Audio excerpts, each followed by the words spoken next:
দেশে আসলে এই সেক্সুয়াল বা এই যৌনতা নিয়ে বা এগুলো নিয়ে কিন্তু আসলে অনেক বেশি ট্যাবু, যেটা আপনি বললেন, অনেক বেশি কুসংস্কার, অনেক বেশি লজ্জা, অনেক বেশি মিসকনসেপশন, এত বেশি যেটা আসলে আমরা অনেকটাই বুঝতে পারি বিকজ আমরা এই লাইনে প্র্যাকটিস করি বা এই লাইনে চিকিৎসা দিয়ে থাকি, বা আপনিও হয়তো অনেকটা শুনে থাকেন যে আলোচনার মাধ্যমে মানুষের অসুবিধা শুনে। তো এটা নিয়ে আসলে অনেক বেশি মিথস, আমি বলবো, হ্যাঁ, মিথস এবং মিসকনসেপশন, কুসংস্কার না বলে আমি বলি মিথস অ্যান্ড মিসকনসেপশন, এই দুটো প্রচলিত থাকে, সেটা বোথ ফর দ্য মেল এবং ফিমেল, মানে নারী পুরুষ উভয়ের ক্ষেত্রে। অল্প বয়সে তার যখন মাসিক শুরু হয় বা পিউবার্টাল এজটা যখন তার আসে, বা তার হরমোনাল প্রোডাকশন গুলো যখন শুরু হয়, বা তার যখন আকাঙ্ক্ষা তৈরি হয়, হ্যাঁ, ওই সময়টাতে দেখা যাচ্ছে যে সে তার মার সাথে কিংবা বড় বোনের সাথে খুব একটা ওপেন আপ হতে চায় না এই ব্যাপারটা নিয়ে। হ্যাঁ, সে লজ্জাবোধ করে বা মনে করে যে বললে কি মনে করবে তার মা, বা তাকে বকা দিবে কিনা, হ্যাঁ, অথবা তার বান্ধবীদের সাথেও কিন্তু এটা নিয়ে খুব একটা কথা বলতে স্বাচ্ছন্দ্য বোধ করে না। মাস্টারবেশন, হ্যাঁ, বা তারা বিভিন্ন উপাদান হোক বা আঙ্গুল হোক বা এগুলো দিয়ে তাদের একটা গ্র্যাটিফিকেশন বা যে এনজয়মেন্টটা তারা সেটা করে, specially early morning A, because সকালে আমাদের টেস্টোস্টেরন যে লেভেল, হরমোনের লেভেলটা, এটা অনেক হাই থাকে ভোর রাতের পরে। তো তখন দেখা যায় যে উত্তেজনাটা চরমে থাকে। তো তখন দেখা যাচ্ছে যে আর্লি মর্নিং এ একটা ইরেকশন হয়, তার মানে তার লিঙ্গটা শক্ত হওয়ার একটা প্রবণতা থাকে। তো সেই ক্ষেত্রেই কিন্তু আসলে মোস্টলি ছেলেদের ক্ষেত্রে, বা যেটাকে আমরা বাংলায় বলে থাকি হস্তমৈথুন, বা এটা একটা উপভোগের বিষয়। তো তারা দীর্ঘদিন এটা করতে থাকে আনটিল দে গেট ম্যারিড, বিয়ের আগ পর্যন্ত, সেটা পুরুষ হোক নারী হোক। তো এরপরে যখন তারা বিয়ের সময় বৈবাহিক জীবনে যায়, তখন এটা নানা সমস্যা ফেস করা শুরু হয়। ছেলের ক্ষেত্রে দেখা যাচ্ছে সে তো দীর্ঘদিন ধরে হস্তমৈথুন করে অভ্যস্ত। তখন যখন বিয়ের পরে সে যখন মেলামেশায় যায় নারীর সাথে বা তার স্ত্রীর সাথে বা তার পার্টনারের সাথে, তখন সে একটা অন্যরকম ফিলিং কাজ করে তার মধ্যে, বিকজ সে তো তার নিজেরটা নিজেই গ্র্যাটিফিকেশন বা আনন্দ নিয়ে অভ্যস্ত। তখন সে নারীর সাথে কিভাবে আনন্দ নেবে, এখানে একটা মনস্তাত্ত্বিক দ্বন্দ্ব কাজ করে। আর দীর্ঘদিন দেখা যাচ্ছে যে পুরুষদের হস্তমৈথুনের ফলে আমাদের লিঙ্গে যে মাসেল গুলো থাকে, বিশেষ করে কর্পোরা বালবাস স্পঞ্জিস, মাসেল গুলো অনেক ল্যাক্স হয়ে যায়।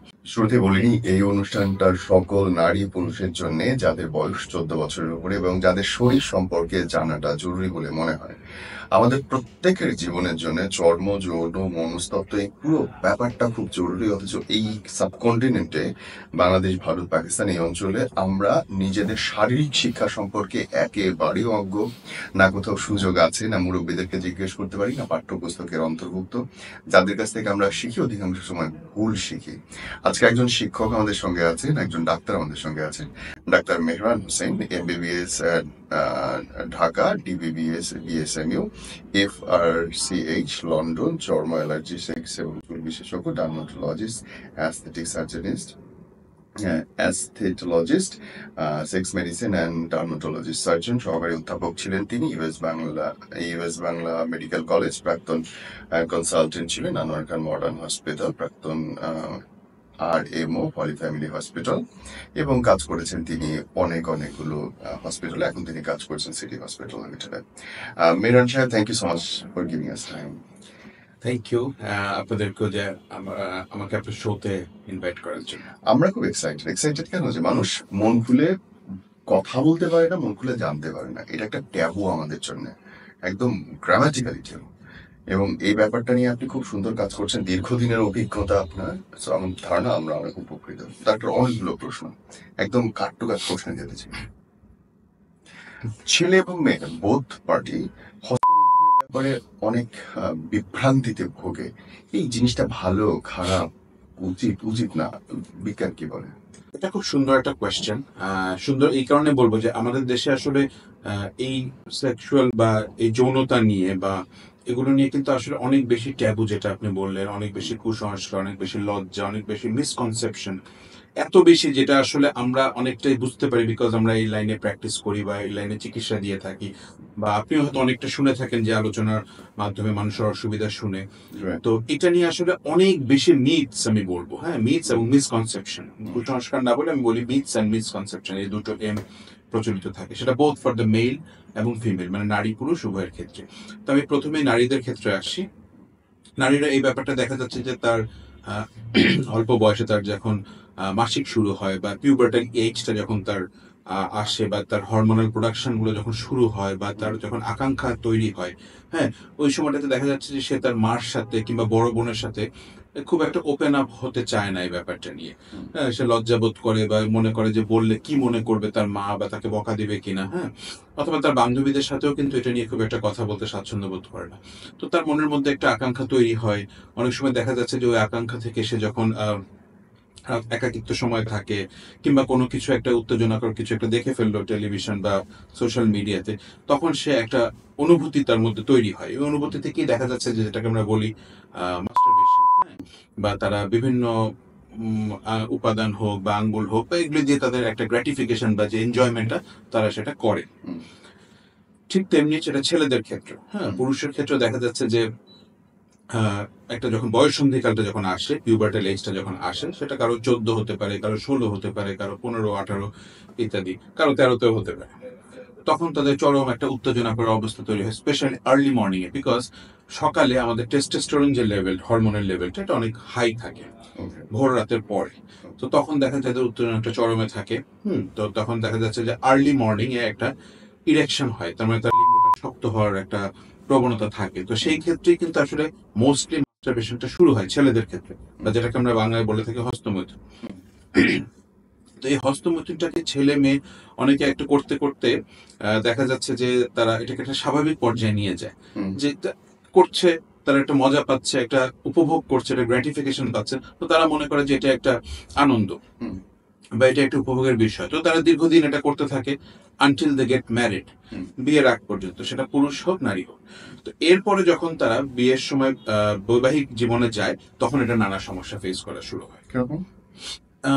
সমস্যা বলতে প্রথমে আমি আসি মনস্তাত্ত্বিক সমস্যা। তো সে একটা ছেলের ক্ষেত্রে দেখা যাচ্ছে সে তো দীর্ঘদিন ধরে হস্তমৈথুন করে অভ্যস্ত। তখন যখন বিয়ের পরে সে যখন মেলামেশায় যায় নারীর সাথে বা তার স্ত্রীর সাথে বা তার পার্টনারের সাথে, তখন সে একটা অন্যরকম ফিলিং কাজ করে তার মধ্যে, বিকজ সে তো তার নিজেরটা নিজেই গ্র্যাটিফিকেশন বা আনন্দ নিয়ে অভ্যস্ত। তখন সে নারীর সাথে কিভাবে আনন্দ নেবে, এখানে মনস্তাত্ত্বিক দ্বন্দ্ব কাজ করে। আর দীর্ঘদিন দেখা যাচ্ছে যে পুরুষদের হস্তমৈথুনের ফলে আমাদের লিঙ্গে যে মাসেল গুলো থাকে, বিশেষ করে কর্পোরা বালবাস স্পঞ্জিস, মাসেল গুলো অনেক ল্যাক্স হয়ে যায়, অনেক নরম হয়ে যায়, অনেক সার্কুলেটরি প্রবলেম হয়, তখন লিঙ্গ ঠিক মতো শক্ত হতে চায় না। আর নারীদের ক্ষেত্রে দেখা যাচ্ছে যে তারা যখন ক্রমাগত আঙ্গুল বা অন্যান্য কোনো সাবস্টেন্স দিয়ে তার ওই জায়গাতে গ্র্যাটিফিকেশন নিচ্ছে, তো সেখান থেকে দেখা যাচ্ছে তার ওখানে অনেক ধরনের ইরোশন তৈরি হয়। অনেক সময় দেখা যাচ্ছে ভ্যাজাইনাল ওপেনিংটা একটু ল্যাক্স হয়ে যায়, একটু টাইটনেসটা কমে যায়। তখন সে দেখা যাচ্ছে তার পার্টনারের কাছে না গিয়ে সে তো মনে করে আমি এটাতেই আনন্দ পাচ্ছি। এখান থেকেই কিন্তু বৈবাহিক জীবনে বা কনজুগাল লাইফে কিছু শারীরিক সম্পর্কের সূচনা হয় এই প্রবলেমটা থেকে। কিন্তু শারীরিক ক্ষতির কি আসলে সম্ভাবনা আছে? আমি বলবো এখানে শারীরিক ক্ষতির চেয়ে মনস্তাত্ত্বিক ক্ষতিটা বেশি হয়। শারীরিক ক্ষতির সম্ভাবনা যে একেবারে নেই তা না, কিছুটা তো অবশ্যই আছে। আমি যেটা বললাম আপনাকে, ধরেন একটা ছেলে হস্তমৈথুন করছে, তার পেনাইল যে মাসেল গুলো আছে বা যৌনাঙ্গের যে মাসেল গুলো আছে সেগুলো কিছুটা হলেও ক্ষতিগ্রস্ত হয়। অনেক সময় দেখা যাচ্ছে খুব উত্তেজনাকর অবস্থায় যদি সে হস্তমৈথুন করতে থাকে, অনেক সময় দেখা যায় ট্রমা হয় বা আঘাতপ্রাপ্ত হয় ওই জায়গাটাতে। হ্যাঁ, উত্তেজনা অবস্থায় সে কিন্তু খেয়াল করেন, ওখান থেকে দেখা যায় যে আমাদের মাসেল গুলো আছে ওগুলি শক্ত হয়ে যায় কিছু কিছু জায়গায়। এটাকে আমরা বলি ফাইব্রোসিস, এবং ডিজিজটার নাম হচ্ছে পেইরোনিস ডিজিজ। তো পেইরোনিস ডিজিজ হলো একটা পেইনফুল কন্ডিশন, আমরা পরে আসবো। নারীদের ক্ষেত্রে ঠিক তেমনই, যে ওই জায়গাতে একটা ইলাস্টিসিটি আছে, নারীদের যৌনাঙ্গের ওই জায়গাটা একটা ইলাস্টিসিটি আছে ভ্যাজাইনার ওখানে। তো ইলাস্টিসিটিটা কিছুটা ল্যাক্স হয়ে যায়। এটা যদি আমি শারীরিক প্রবলেমটা ধরে, মনের মানুষতাত্ত্বিক প্রবলেম রয়েছে। অনেকেই আমরা নিজেদের যৌনাঙ্গের আকার নিয়ে কনফিউজ থাকি। আসলে একটা প্রপার আকার কতটুকু হওয়া দরকার, মনে করে অনেক বড় হয়ে যাবে, কেউ মনে করে নিজেদের ছোট মনে করে। আসলে বিজ্ঞান কি বলে? আচ্ছা, এটা খুব চমৎকার একটা প্রশ্ন। কারণ হচ্ছে আমাদের দেশে দেখা যাচ্ছে যে পুরুষেরা স্পেশালি, অবশ্যই এটা পুরুষের ক্ষেত্রে প্রযোজ্য, যে তাদের আকার বা তাদের লিঙ্গের আকার বা পিনাইল সাইজ নিয়ে খুব অনেক বেশি কনফিউজড এন্ড কনসার্ন যে আমারটা ছোট। তো আমি আমার পেশেন্টদেরকে এভাবে কাউন্সিলিং করে যে দেখেন, আপনি তো প্রপার সাইজ কেটে জানেন না, তা আপনি বা কারোর সাথে কম্পেয়ারও করেননি বা কারোটা আপনি দেখেননি, তো আপনি কিভাবে বুঝলেন যে আপনারটা ছোট? সো যদি বিজ্ঞানের ভাষা আমি ধরতে চাই, 1.5, আমি আবারও বলি 1.5 ইঞ্চ, 1.5 ইঞ্চ যদি কারণ নন ইরেক্ট অবস্থায় থাকে, মানে উত্তেজনা ছাড়া যে অবস্থাটা থাকে, দ্যাট ইজ নর্মাল। অনেকে দেখা যাচ্ছে নন ইরেক্ট অবস্থায় তার সাইজ হচ্ছে সে for example 4 inch, okay. But তারটা কখনোই শক্ত হতে হয় না ও বা ইরেকশন হয় না, সে একদম ইম্পর্টেন্ট। সো এই ক্ষেত্রে কিন্তু নন ইরেক্ট অবস্থায় বা উত্তেজনা ছাড়া অবস্থায় সাইজটা কিন্তু নট অলওয়েজ ইম্পর্টেন্ট। right. হ্যাঁ, আমার উত্তেজনাকর অবস্থা আমার কতক্ষণ স্থায়ী হচ্ছে শক্তটা, বা আমার শক্তটা পেনিট্রেট করার জন্য আমার পার্টনারের যৌনাঙ্গে পেনিট্রেট করার জন্য ইনাফ শক্ত কিনা, বা শক্তটা কতখানি লাস্ট করছে, দ্যাট ইজ ইম্পর্টেন্ট। সো 1.5 যদি কারো থাকে সেটাই এনাফ। হ্যাঁ, কিন্তু শক্ত অবস্থায় শক্ত অবস্থায় 4-5 এটা অনেকটা ডিপেন্ড করে আপনার পার্টনারের। ওকে। হ্যাঁ, পার্টনারের সাথে কিভাবে মেলামেশা হচ্ছে, বা কতক্ষণ আপনার স্থায়ী হচ্ছে, বা করতে করতে বা মানে মেলামেশা করতে লেন্থের করতে চেয়ে সময়টা জরুরি। সময়টা করতে করতে নরম হয়ে যাচ্ছে কিনা, বা কতটা ইরেক্টেড থাকছে, কতটা আপওয়ার্ড থাকছে, পজিশনটা কিরকম থাকছে, এগুলি কিন্তু অনেক ইম্পর্টেন্ট। তো এই লিঙ্গের সাইজ নিয়ে অনেক সময় দেখা যাচ্ছে একটা ট্যাবু কাজ করে। এটা একটা ডিজিজের একটা কিন্তু কন্ডিশন আছে, যেরকম আমরা বলি জেনাইটোফোবিয়া বা জেনিটোফোবিয়া, মানে জেনিটাল অর্গান নিয়ে তার ফোবিয়া। সেলফ বা হস্তমৈথুন দিয়ে কি একজন মানুষ পূর্ণ তৃপ্তি আসলে পায় শারীরিকভাবে? যদি আপনি মানে স্ট্যাটিস্টিক্যাল কথা ধরি, বা যদি আমরা গবেষণার কথা ধরি, তাহলে আমি বলবো যে পায় না। আচ্ছা। পায় না এই কারণ হচ্ছে যে সে হয়তো বা সে ছেলেটা কিংবা সে মেয়েটা হয়তো মনে করছে যে সে পরিপূর্ণ তৃপ্তি পাচ্ছে, কিন্তু অ্যাকচুয়াল মেলামেশাতে বা অ্যাকচুয়াল ইন্টারকোর্সে যে এই আনন্দ বা তৃপ্তিটা, সে তো ওটা না করা পর্যন্ত বুঝতে পারবে না। কারণ আপনি একটা জিনিস, আপনি প্রতিদিন একটা জায়গায় যাচ্ছেন, আপনি মনে করবেন যে হয়তো এই জায়গাটাই সবচেয়ে সুন্দর, Right. যদি না তার চেয়ে বেশি সুন্দর জায়গা আপনি দেখে না থাকেন। Right. তো সে তো আসলে ওই পর্যায়ে না যাওয়া পর্যন্ত বুঝবে না যে ওইটার আনন্দটা কিরকম। তো সে তখন একটা ফলস পারসেপশন নিয়ে থাকে যে না, এটাই বোধহয় আমার মানে সর্বোচ্চ আনন্দ। হ্যাঁ, তখন হয় কি, নিজের গ্র্যাটিফিকেশন নিতে নিতে বা আনন্দ নিতে নিতে তখন তাদের পার্টনারের সাথে ইন্টারাকশনের যে একটা মোমেন্টস তৈরি করতে হয় বা মোমেন্টস থাকে, সেই জিনিসগুলো সে ভুলে যায়, বা সেই জিনিসগুলো শেখার তার আগ্রহ থাকে না, কারণ সে তো একটা মজা পাচ্ছি। সো এই জিনিসটা না আসলে মনস্তাত্ত্বিক ভাবে অনেক বেশি হ্যাম্পার বা ক্ষতি করে। একটা সম্পূরক প্রশ্ন একটা। তার মানে আপনার কথা শুনে মনে হচ্ছে আম, শারীরিক মেলামেশা অধিকাংশ ব্যাপারটাই মনস্তাত্ত্বিক।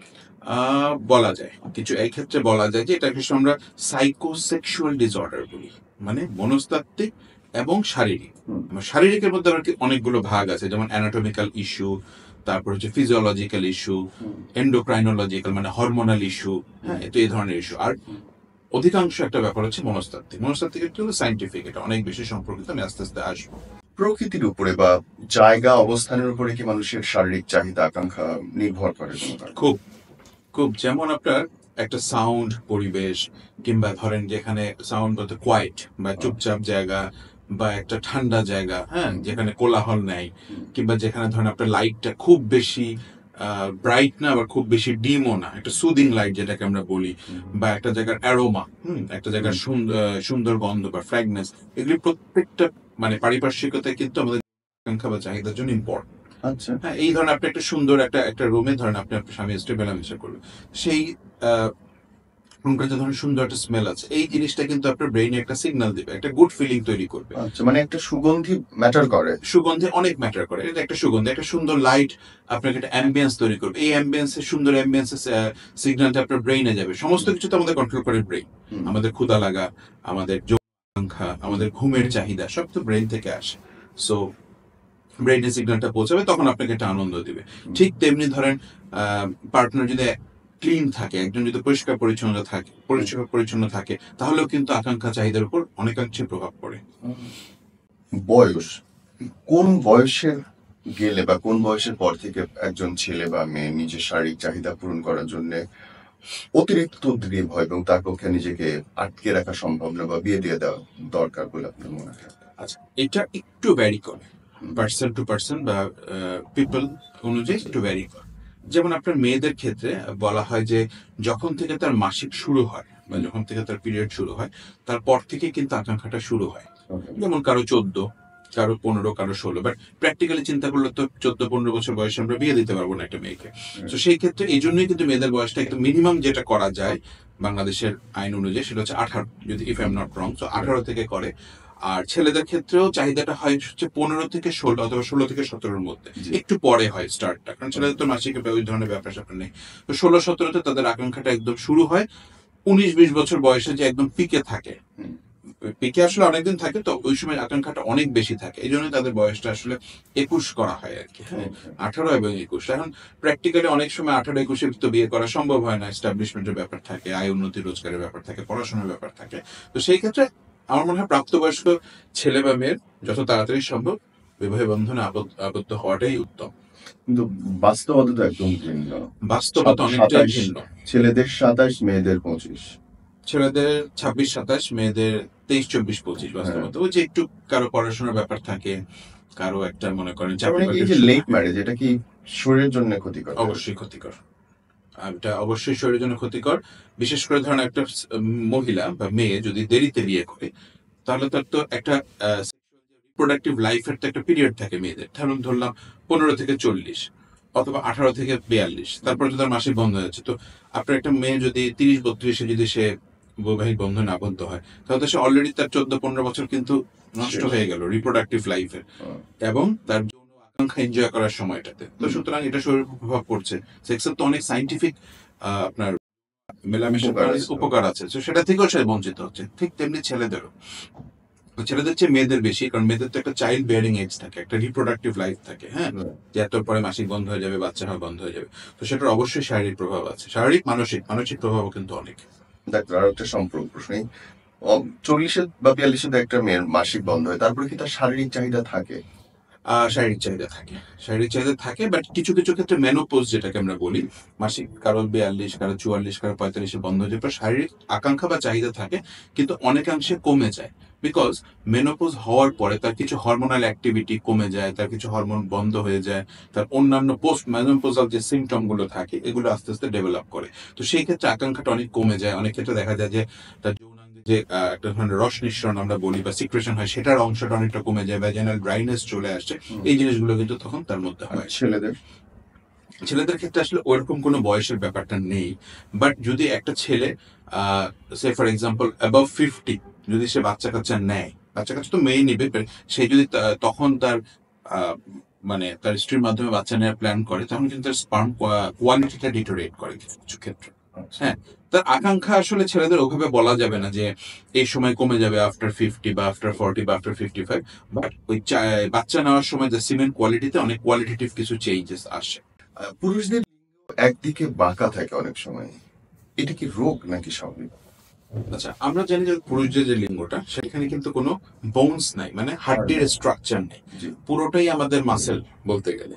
তো এটা অনেক সময় দেখা যায় যে আপনি আপনার অন্তর্বাস বা আন্ডারওয়্যারটা একটা অবস্থায় পড়ে আছে সারা রাত বা 2-3 দিন একই অবস্থা, তো সেক্ষেত্রে দেখা যায় যে সে গোসল করার সময় কিংবা সকালে উঠে দেখছে এক সাইডে বাঁকা, এটা কিন্তু স্বাভাবিক।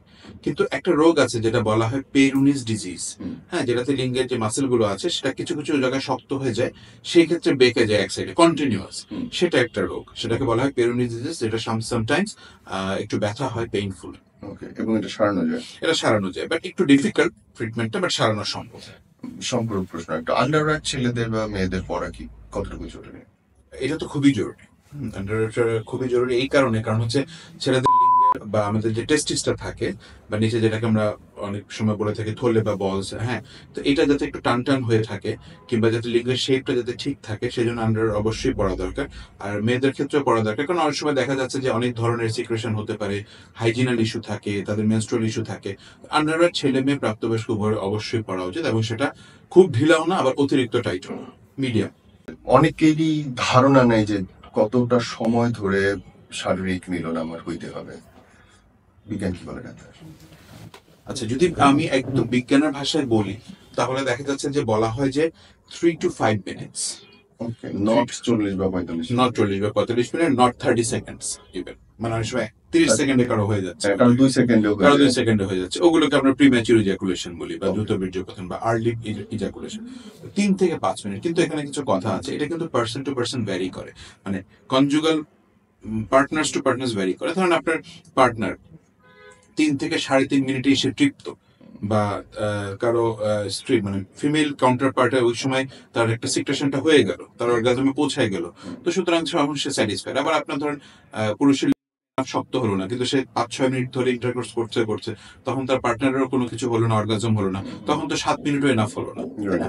So ideally 3 to 5 minutes, but with full penetration and full erection. Okay. And regarding আপনার কাউন্টার পার্ট মানে ফিমেল কাউন্টার পার্টের সিক্রেশন হতে হবে কিংবা তার অর্গাজম হতে হবে। মেয়েদের কত সময় লাগে এখানে? ও মেয়েদের সময়টা আসলে অনেকটাই মানে কি বলবো কমপ্লিকেটেড বলা যদি আমি কথাটা বলি। যেমন একটা ছেলে মানুষের ধরুন কোনো কারণে তার লিঙ্গটা উত্তেজিত হলো, কিছু একটা দেখে হতে পারে, কিছু একটা চিন্তা করে হতে পারে, বা তার পার্টনারের সাথে কথা বলতে হতে পারে, সে হয়তো কিছুক্ষণ পেনিট্রেট করলো, তার ইজাকুলেশন হয়ে গেল, অথবা সে তার কিন্তু এখানে শেষ। কিন্তু ফিমেল কাউন্টার পার্ট কিন্তু ব্যাপারটা এরকম না। তার ক্ষেত্রে ফোর প্লেটা অনেক ইম্পর্টেন্ট, তার ক্ষেত্রে সে মেন্টালি কতটা কাম অ্যান্ড কোয়াইট সেটা ইম্পর্টেন্ট, সে কতটা মানসিক শান্তি নিয়ে ইন্টারকোর্সটা করছে সেটা ইম্পর্টেন্ট। তো সেটা অনেক সময় দেখা যাচ্ছে ফোর প্লে যদি খুব ভালো হয়, সেক্ষেত্রে দেখা যাচ্ছে 2-3 মিনিট ইন্টারকোর্সেও ফিমেল ইজাকুলেশনটা হয়ে যায় বা ফিমেল যে অর্গাজমটা হয়ে যায়। আর অনেক ক্ষেত্রে দেখা যায় যে ফিমেল কাউন্টার পার্ট এনজয় করছে না, বা তার ভ্যাজাইনিসমাস আছে, পেইন আছে ওই জায়গায়, বা সে মানসিকভাবে ঠিক নেই।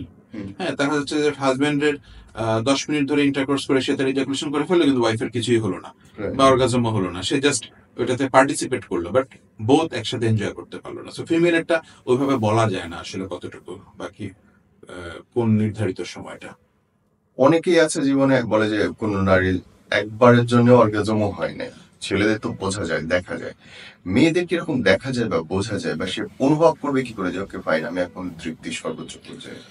দেখেন, ছেলেদের আর মেয়েদের সেক্সের যে ব্যাপারটা সেটা হচ্ছে, বা যৌন মেলামেশার যে ব্যাপারটা সেটা কমপ্লিটলি ডিফারেন্ট।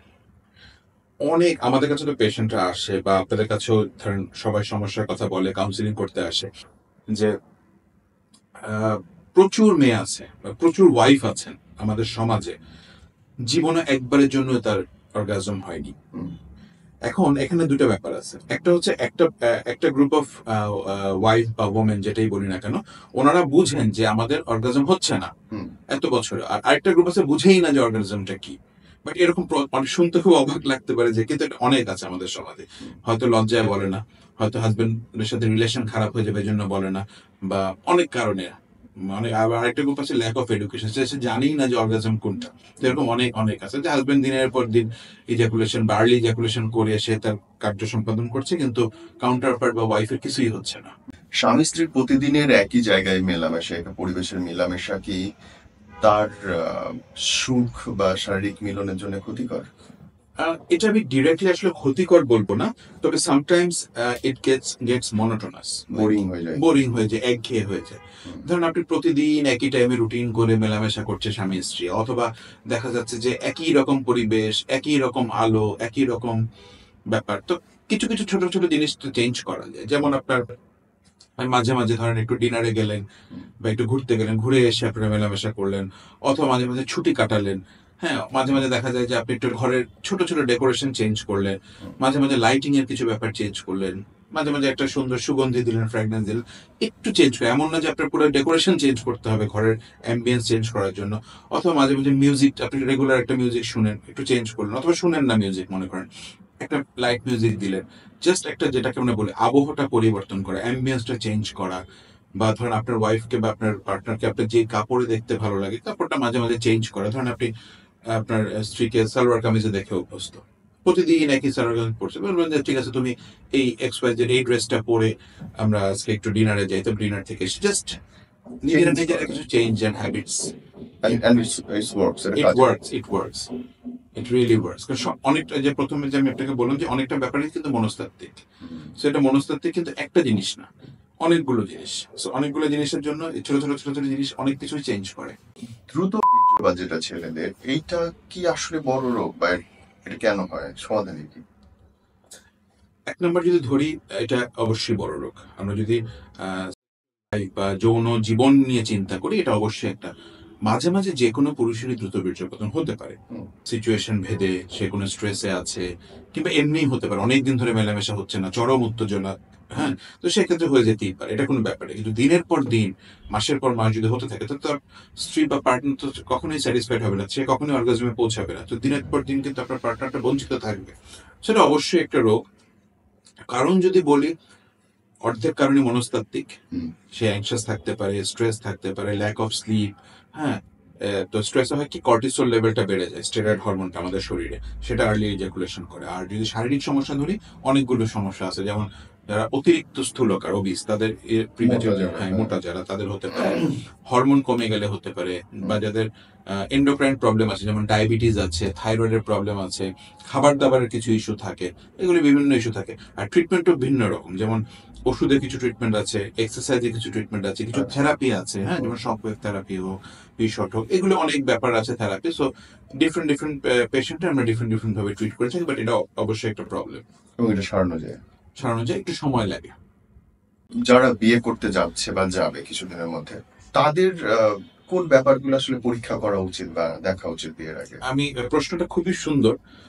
এটা নিয়ে আমি কয়েকদিন আগে একটা টিভি একটা চ্যানেলে কথা বলেছি, আমার কাছে খুব ভালো লেগেছে প্রশ্নটা, যে আমরা আসলে বিয়ের আগে অনেক কিছু দেখি, যেমন পরিবার কেমন, বাবা কি করে, বাসা কোথায়, বা বাসা আছে কিনা ঢাকা শহরে, এগুলো কিন্তু আসলে এগুলো ইম্পর্টেন্ট, অবশ্যই ইম্পর্টেন্ট, কিন্তু আরো ইম্পর্টেন্ট জিনিস আছে আপনার কনজুগাল লাইফে ভালো থাকার জন্য বা ভবিষ্যৎ প্রজন্মে মানে বাচ্চা কাচ্চা হওয়ার সময় কিছু জিনিস তো অবশ্যই টেস্ট করার প্রয়োজন।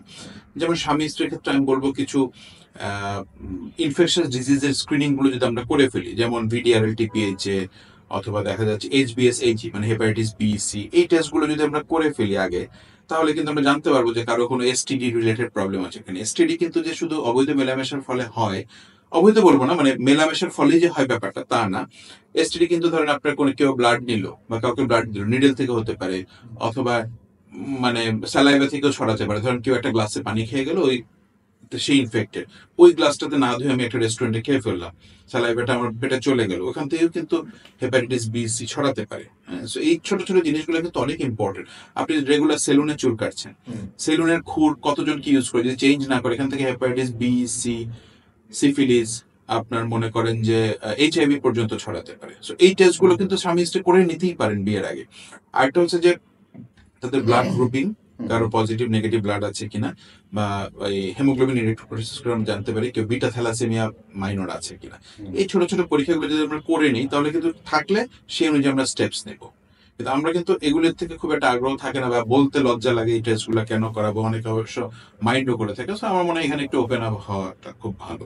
নারী বা পুরুষের দুইজনেরই দেখা যায় অনেক পিচ্ছিল জাতীয় পদার্থ নির্গত হয় যৌনাঙ্গ দিয়ে, তো এটা কি অনেক বড় রোগ বা এটা কেন হয়? আচ্ছা, এটা নিয়ে অনেকে বিশেষ করে ছেলেরা খুব আসে যে আমি আমার পার্টনারের সাথে কথা বলি ফোনে, বা পাশাপাশি বসে কথা বলছি, আমার পিচ্ছিল পদার্থ বের হচ্ছে, অথবা ফোনে কথা বলছি, আমার ভিজা ভিজা পানির মতো বের হচ্ছে। আবার ঠিক ফিমেল বা মহিলাদের বা মেয়েদের ক্ষেত্রে কিন্তু ব্যাপারটা একই, উত্তেজনার সময় কিছু জিনিস বের হচ্ছে, তার অন্তর্বাস ভিজে যাচ্ছে, কিংবা তার যে যদি প্যান্ট থাকে সেটা একটু 1-2 ফোঁটা পানি পড়ছে। প্রথম কথা হচ্ছে এটা খুবই স্বাভাবিক, দিস ইজ অ্যাবসলিউটলি নর্মাল, এটা কোনো ডিজিজ না। হ্যাঁ, এটা যখন উত্তেজনা হয়, যখন হরমোনাল অ্যাক্টিভিটিগুলো শুরু হয়, তখন এটা বাই প্রোডাক্ট হিসেবে একটু 1-2 ফোঁটা বের হতেই পারে। হ্যাঁ, এটা এমন না যে এটা কোনো ডিজিজ, বা এটা আপনার রস বের হচ্ছে, বা এটা বের হচ্ছে, ওটা বের হচ্ছে, এটা কোনো গনোরিয়ার মতো অনেকে মনে করে যে এটা এরকম, বা অ্যাবসলিউটলি না, এটা কোনো ডিজিজ না, এটা খুবই স্বাভাবিক। বরঞ্চ এটা না হওয়াটাই চিন্তা, যে কেন হচ্ছে না, সেটা অবশ্যই স্বাভাবিক, এটা একটা natural physiological process. And what is gonorrhea? Gonorrhea হচ্ছে আপনার এক ধরনের ব্যাকটেরিয়াল ডিজিজ, যেটা হয় হচ্ছে নিশিরিয়া গনোরিয়া নামে একটা ব্যাকটেরিয়া দিয়ে, যেটা মোস্টলি অধিকাংশ ক্ষেত্রেই হয় হচ্ছে আপনার মেলামেশার কারণে, কনজুগাল ইন্টারকোর্সের কারণে। তো দেখা যাচ্ছে যে যদি একটা কাউন্টার পার্টে গনোরিয়া থাকে, সেটা ফিমেল এবং মেল, আনপ্রোটেক্টেড মেলামেশা যদি হয়, লাইক যদি মেলামেশা হয়, তাহলে সেই ক্ষেত্রে এটা হওয়ার সম্ভাবনা খুবই খুবই বেশি থাকে। হ্যাঁ, তো গনোরিয়ার ক্ষেত্রে ছেলেদের, মেয়েদের অন্যভাবে টেস্ট করা হয়। ছেলেদের দেখা যাচ্ছে যে যে অংশটুকু আছে ওখানে দিয়ে সাদা সাদা পদার্থ নিঃসরণ হয়, চাপ দিলে আরো বোঝা যায়, সেটা দুধের মতো সাদা। অনেকে আমার মনে করেন যে পানির মধ্যে যে ক্লিয়ার ইয়েটা বের হয়, ওইটা না, কিন্তু এটা কিন্তু একদম দুধের মতো টেক্সচার, এবং সেটা খুব ঠিক হবে, ঘন, 1-2 ফোঁটা বের হয়। এটাই গনোরিয়া। সো এটা খুব আর্লি ডায়াগনোসিস হয়, ইম্পর্টেন্ট। আমরা ওই সিক্রেশনটা গ্রামস্টেইন নামক একটা পরীক্ষা আছে, সেটা দিয়ে করে একদম 100% কনফার্ম হয়, তারপর সেই অনুযায়ী আমরা অ্যান্টিবায়োটিক ট্রিটমেন্টটা দিয়ে থাকি। মেয়েদের সেম। অনেক সময় আমরা ছেলেরা আমাদের মেয়ে পার্টনারকে, ওয়াইফকে ঠিক মতো আমার প্রতি আকৃষ্ট করতে পারি না শারীরিক মেলামেশার জন্য, কেন হয় বা কেমন করে এটা করা যায়? অনেক সময় দেখা যায় যে হাজব্যান্ড ওয়াইফকে অথবা ওয়াইফ হাজব্যান্ডকে মেন্টালি অ্যাট্রাক্ট করতে পারে না। দেখা যাচ্ছে যৌন মেলামেশার ব্যাপারে যে আকাঙ্ক্ষাটা তৈরি করে সেটা পারে না। সেটার আসলে অনেকগুলো কনটেক্সট রয়েছে, অনেকগুলো কারণ আছে। 1 নম্বর কারণ হচ্ছে যে ল্যাক অফ সেক্সুয়াল এডুকেশন। আমরা আসলে আমাদের যৌন শিক্ষা সেটা না হয় স্কুলে, না হয় পারিবারিকভাবে খুব একটা, না হয় সোশ্যালি, কোথাও হয় না। যেমন আপনি ওয়েস্টার্ন ওয়ার্ল্ডে কিন্তু ওরা স্কুলে অল্প অল্প করে এটাকে এডুকেট করে, হাই স্কুলে আরো করে, ইউনিভার্সিটিতে ওটাকে ভালো মন্দ বোঝায়, ইভেন ফ্যামিলিয়ালিও একটা এডুকেশন। আমাদের কিন্তু টোটালি হয় না। তো আমরা অনেকে বিয়ের পরে মনে করি, ধরেন পছন্দ করে বিয়ে করলো অথবা বাবা মা বিয়ে দিয়ে দিল, মেলামেশাকে একটা ডিউটি মনে করি। ধরেন একটা ওয়াইফ, সে বাইরে কাজ করছে, কাজ করে রাতে এসে জাস্ট একটা ডিউটি যে আমি আমার হাজবেন্ডকে তার আকাঙ্ক্ষা মেটাতে হবে। অথবা সে হাউস ওয়াইফ, সারাদিন বাসায় কাজ করছে, এটা একটা হাজবেন্ডও সেটা মনে করে, সারাদিন বাইরে থেকে আসলো, এসে কোনো রকম খাওয়া দাওয়া করেই হি জাম্পস ইনটু দ্য বেড। আসলে ব্যাপারগুলো এরকম না। দুজনেরই কিন্তু দুজনকে নারিশ করার ব্যাপার আছে নিজেদেরকে। সেটা হতে পারে ফিজিক্যালি, ধরেন আমরা খুব ভালো ফিট থাকার ব্যাপার থাকে, হ্যাঁ, সেটা এক্সারসাইজ করতে হবে দুজনকেই। এক্সারসাইজ করলে হয় কি, আমাদের ব্রেন থেকে গাবা, এপিনেফ্রিন, নরএপিনেফ্রিন এই ধরনের পদার্থ নিঃসরণ হয়, সেটা আমাদেরকে এক্সাইটেড রাখে অলওয়েজ। তারপর একটা সুন্দর জামা কাপড় পরা, একটু মেন্টালি সাউন্ড থাকা, তারপর মনে করেন যে একটু অ্যারোমা ইউজ করা, হ্যাঁ, সুগন্ধি ইউজ করা, সেটা হতে পারে আতর, হতে পারে পারফিউম, একটা অ্যাম্বিয়েন্স তৈরি করা, একটু নিজেদের সাথে একটু কথা বলে একটা মোমেন্ট তৈরি করা। সবসময় আমাদের অনেক ম্যাক্সিমাম সংসারে, বিশেষ করে মধ্যবিত্ত সংসারগুলোতে হয় কি, সারাক্ষণ একটা কাজের কথা, হাজবেন্ড বাইরে থেকে আসলো, কালকে কি বাজার লাগবে বা ওয়াইফ কি লাগবে স্কুলে, তো সারাক্ষণ আমরা কাজের কথার মধ্যে থাকি। তো এই জন্য দুজনেরই কিন্তু এটা দায়িত্ব আছে যে দুজনকে অ্যাট্রাক্টেড যাতে ফিল করে তার পার্টনার, এটার পেছনে সময় দেয়া। যেমন কেউ একজন ওয়াইফ, হাজবেন্ড বাইরে থেকে আসবে, একটু রেডি হয়ে থাকলো বা একটু সেজে থাকলো, বা একটু টিপটপ হয়ে থাকলো, ঠিক হাজবেন্ডের একটা দায়িত্ব আছে যে সে বাইরে থেকে আসার পরে তার পার্টনারের জন্য বা ওয়াইফের জন্য কিছু একটা নিয়ে আসলো আসার সময়। যেমন একটা, সেটা হতে পারে একটা সুন্দর ফুল, হতে পারে একটা ছোট চকলেট, হোয়াট এভার। এটা হয় কি, তার কাউন্টার পার্টের মনটা ভালো হবে, সে গ্র্যাটিফিকেটেড ফিল করবে, হ্যাপি ফিল করবে। এই হ্যাপি ফিল করাটা কিন্তু বোথ দ্য পার্টের আকাঙ্ক্ষার জন্য অনেক বেশি ইম্পর্টেন্ট, অনেক অনেক। এই ছোট ছোট জিনিসগুলো কিন্তু খুব বড় জিনিসটা যে আপনাকে অনেক বড় কিছু করতে হবে, বড় জিনিস নিয়ে আসতে হবে, বড় জিনিস করতে হবে, ব্যাপারগুলো এরকম না। ছোট ছোট ছোট ছোট জিনিসগুলোই কিন্তু অনেক ইম্প্যাক্টফুল। যৌন আকাঙ্ক্ষার ক্ষেত্রে নারীরা অনেক সময় লুকায়িত, এবং এইটা কি আসলে কোনো ইম্প্যাক্ট রাখে? আসলে না, ব্যাপারটা সৃষ্টি থেকে এরকম, হ্যাঁ, যে পুরুষরা অনেক বেশি এক্সপ্রেসিভ হবে যৌন আকাঙ্ক্ষার ক্ষেত্রে, নারীরা অনেক বেশি রিজার্ভ থাকবে, অনেক বেশি কনসিল থাকবে। যেমন একটা পুরুষের উত্তেজনা আকাঙ্ক্ষা সে কিন্তু খুব সহজে এক্সপ্রেস করে ফেলবে, হয়তো নারীর শরীরের ভিতরে সেটা সে ফিল করবে, মনে থাকবে, কিন্তু সে কিন্তু অত বেশি এক্সপ্রেসিভ হবে না। এটা কিন্তু ওই উপরালাই আমাদেরকে এভাবে সৃষ্টি করেছে যে পুরুষটা বেশি এক্সট্রোভার্ট হবে, নারীরা এই বিষয়ে অনেক বেশি ইন্ট্রোভার্ট হবে। সেটা কিন্তু তার একটা পুরুষের দায়িত্ব যে তার কাউন্টার পার্টকে বুঝে নেয় যে সে কি চাচ্ছে বা কখন চাচ্ছে, কতটুকু চাচ্ছে, কিভাবে চাচ্ছে। জিনিসগুলোতে হ্রাস করা যাবে না। আমরা এই পুরুষের নারীর ক্ষেত্রে যে প্রবলেমটা হয় যে ফিজিক্যাল অ্যাক্টিভিটিতে পুরুষরা হ্রাস করে আর নারীরা অনেক বেশি মানে কনসিল রাখে জিনিসটা। সো দুইটা গ্রুপের মধ্যে ব্যালেন্স থাকতে হবে। মেয়েদেরও বুঝতে হবে ছেলেদের ব্যাপারটা, আবার ছেলেদেরও বুঝতে হবে যে মেয়েদের ব্যাপারটা তারা আস্তে আস্তে জিনিসগুলোতে অগ্রসর হওয়াটাকে অনেক বেশি প্রেফার করে। জিনিসটা এভাবেই সৃষ্টি করা আসলে। শারীরিক মিলনে ফ্যান্টাসি অনেক চায়, একদম অতি বাস্তব জিনিস বা অনেক এক্সাইটমেন্ট ওয়ালা জিনিস, এটা কি আসলে ব্যাখ্যা কেমনে করে? আচ্ছা, এটাও একটা খুব চমৎকার প্রশ্ন। এটা আসলে আমি প্রথমে বলিনি যে শারীরিক ফ্যান্টাসি বা মেলামেশা বা ফ্যান্টাসি, যেটা সেক্সুয়াল ফ্যান্টাসি বা ফ্যান্টাসিজম যেটাই বলি না কেন, এটা কিছু ক্ষেত্রে নর্মাল, আবার একটা এক্সটেন্ট বা একটা লিমিটের পরে কিন্তু সেটা অ্যাবনর্মাল। যেমন অনেকেই আকাঙ্ক্ষা থাকে যে না, আমি এভাবে আমার মেলামেশাটা করবো, আমি বিচের পাশে করবো, আমার লাইফের একটা ইচ্ছা। কেউ ছাদে যায়, কেউ খোলা আকাশের নিচে আমি মেলামেশা করবো, বা আমি আমার ওয়াইফকে এই অবস্থায় সাজায় করবো, বা আমি আমার হাজবেন্ডের সাথে এই অবস্থায় করি। এরকম কিছু কিছু ব্যাপার নর্মাল। আবার কিছু কিছু ক্ষেত্রে ফ্যান্টাসিটা খুব অ্যাবনর্মাল হয়ে যায়। যেমন সেটা যে কোনো মানুষই কিন্তু শুনলে বুঝবে যেটা অ্যাবনর্মাল। তো সেই ক্ষেত্রে ওই ফ্যান্টাসিটা কিন্তু এক ধরনের ডিজিজ, হ্যাঁ, যেটা ফরেন্সিকের ভাষায় আমরা ডিজিজ বলি, সাইকিয়াট্রির ভাষায় ডিজিজ বলি। যেমন আমার একটা পেশেন্ট ছিল যে সে তো মাস্টারবেশন, ধরেন যদি আপনি একটা ছবি দেখে করছে, that is quite okay, but আপনি তার গাড়ির গ্লাস দেখলেন এটা, এবং সে কিন্তু খুব পায়াস একটা লোক ছিল, মানে একদম, মানে সে খুব মানে রিলিজিয়াস, খুব পায়াস, হ্যাঁ। তো সে তখন করতো কি, রাতে যখন সবাই ঘুমাই যেত সে গ্যারেজে যেত, মিনস ট্রু, গ্যারেজে যে সে গাড়ির গ্লাসের মধ্যে তার ইয়েটা জেনিটাল অর্গানটা ঘষে সে ও মাই গড। তারপরে আরেকজন মানুষ আমাকে বলছে, একটা পেশেন্ট, যে সে একটা বাসায় থাকে, পড়াশোনা করে।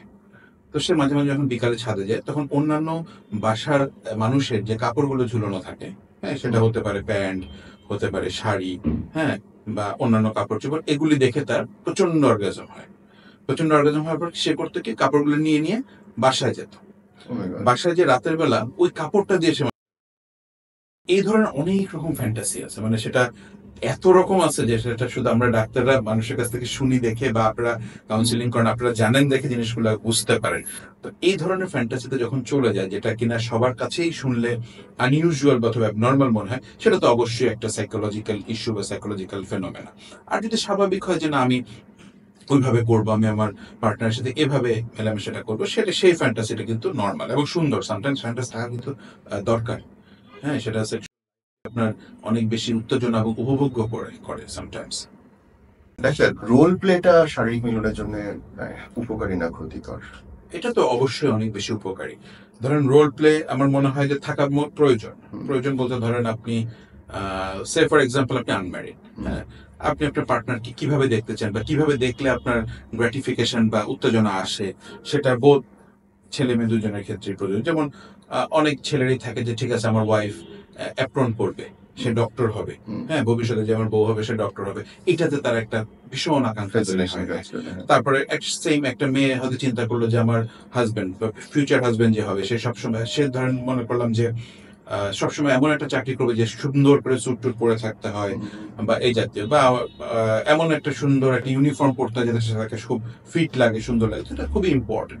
ইভেন আপনার বিয়ের পরেও ধরেন কেউ তার ওয়াইফকে মনে করে যে না, আমি একটা সুন্দর নাইট গাউনে তাকে দেখতে চাচ্ছি, হ্যাঁ, তো সেই ক্ষেত্রে সেটা সে রোল প্লে থাকতেই পারে। বা সে মনে করে যে না, আমার ওয়াইফকে আমি খুব সুন্দর শাড়িতে রেগুলার দেখতে পছন্দ করি, সেটা একটা ব্যাপার।